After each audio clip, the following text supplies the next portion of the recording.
Ka-Express, nagsimula na ang isa sa pinaka-historic na NBA Finals para sa mga Pinoy at PhilAmps. Sa unang laro ng serye, dalawang PhilAmp ang naging sentro ng usapan, ang rookie sensation na si Dylan Harper ng San Antonio Spurs at ang veteranong si Jordan Clarkson ng New York Knicks.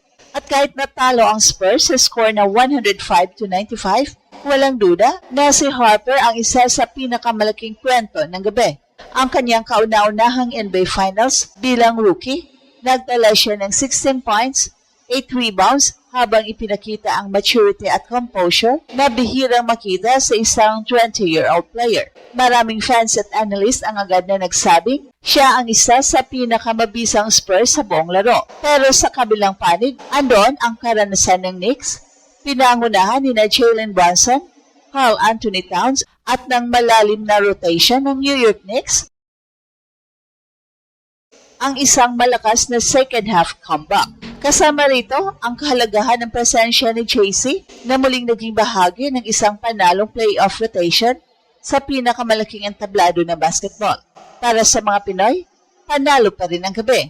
Isang PhilAmp rookie na nagpakitang handa na siya maging susunod na superstar ng liga. Isang PhilAmp veteran, ang isang hakbang na mas malapit sa posibleng unang NBA championship ng kanyang karera. Pero ang mas malaking tanong ngayon, kung ganito kalakas si Dylan Harper sa kanyang unang NBA Finals game, gaano pa siya kadelikado kapag tuluyan na siya naging pangunahing sandata ng Spurs. Kung may isang rookie na tunay na nagpagulat sa buong NBA sa pagbubukas ng 2026 NBA Finals, walang ibang pangalan kundi si Dylan Harper. Sa harap ng libo-libong fans sa First Bank Center at milyong-milyong nanonood sa buong mundo, hindi nagmukhang rookie ang batang guard ng San Antonio Spurs. Sa katunayan, para siyang veteranong matagal nang naglalaro sa finals. Habang karamihan ng mga batang manlalaro ay kinakabahan sa unang pagsabak sa pinakamalaking entablado ng basketball, si Harper ay kabaligtaran, agresibo, kumpiyansa at walang takot. Sa unang bahagi pa lamang ng laro, agad niyang ipinakita kung bakit siya ang isa sa pinaka-inaabangang batang bituin ng NBA. Sunod-sunod ang kanyang pag-atake sa paint, pumapasok ang kanyang mid-range game at wala siyang pakialam kung finals man ito o regular season lamang. Bago pa man makapag-adjust ang Knicks, nakapagbigay na siya ng malaking energy sa Spurs. Nagtapos siya sa gabi ng may 16 points and 8 rebounds habang tumira ng napaka-epektibong 6 out of 10 mula sa field. Para sa isang rookie na nasa unang NBA Finals game ng kanyang buhay, napakalaking pahayag nito. Dahil dito sumabog ang social media, maraming Spurs fans ang agad na nagtaka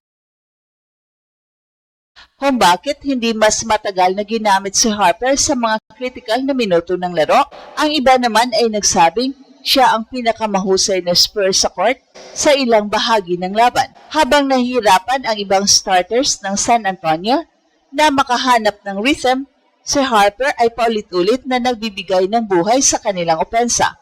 Pero dito rin lumabas ang malaking pagkakaiba ng isang batang kupunan at isang veteranong contender.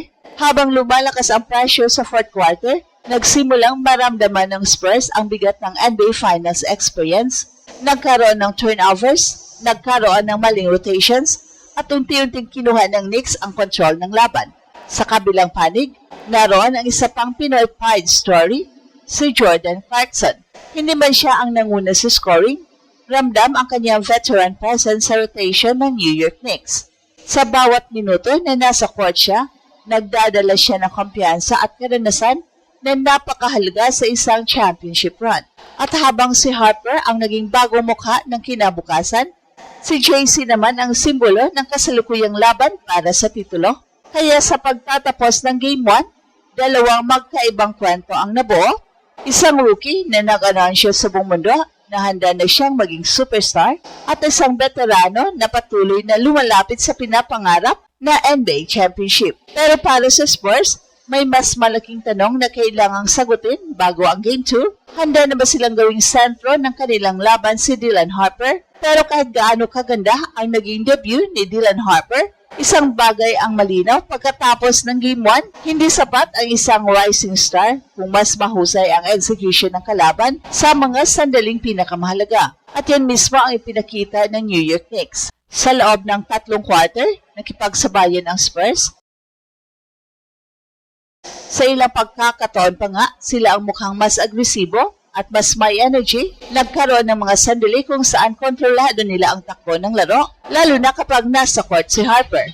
Pero pagdating ng 4th quarter, biglang nagbago ang laban. Doon lumabas ang karanasan, doon lumabas ang composure, at doon lumabas ang championship mentality ng Knicks. Pinangunahan ni Jalen Brunson ang pag-atake habang si Karl Anthony Towns ay nagbigay ng mahalagang puntos at rebounds sa magkabilang dulo ng court. Habang tumitindi ang pressure, lalo namang naging kalmado ang Knicks. Unti-unti nilang kinain ang lamang ng Spurs hanggang sa tuluyang makuha ang momentum ng laban. At sa gitna ng lahat ng yon ay andoon si JC.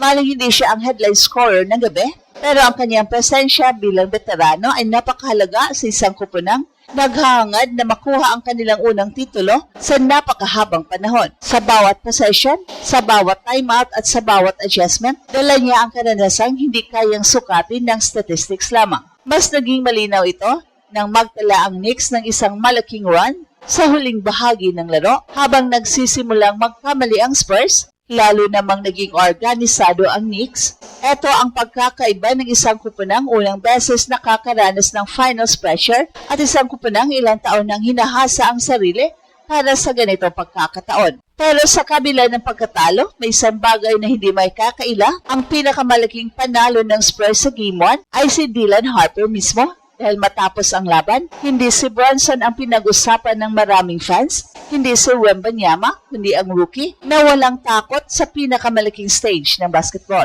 Marami pang ang fans ang nagsabing nanawagan sila na dagdagan ang kanyang playing time sa susunod na mga laro. Ang iba naman ay naniniwalang dapat mas madalas siyang nasa court kapag crunch time.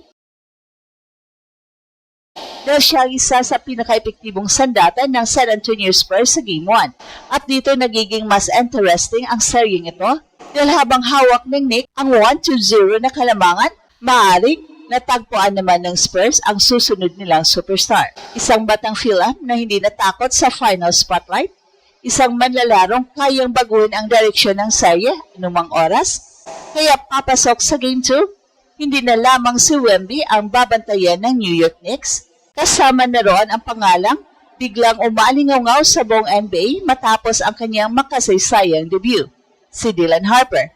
At kung magpapatuloy ang kanyang ipinakitang kumpiyansa at agresibong laro, posible na ang Game 1 ay hindi ang kwento ng pagkatalo ng Spurs, kundi ang simula ng pagsilang ng susunod na film superstar sa NBA. At ito ang Express Info kung saan bawat kwento kinulat ang mundo. Don't forget to like and subscribe.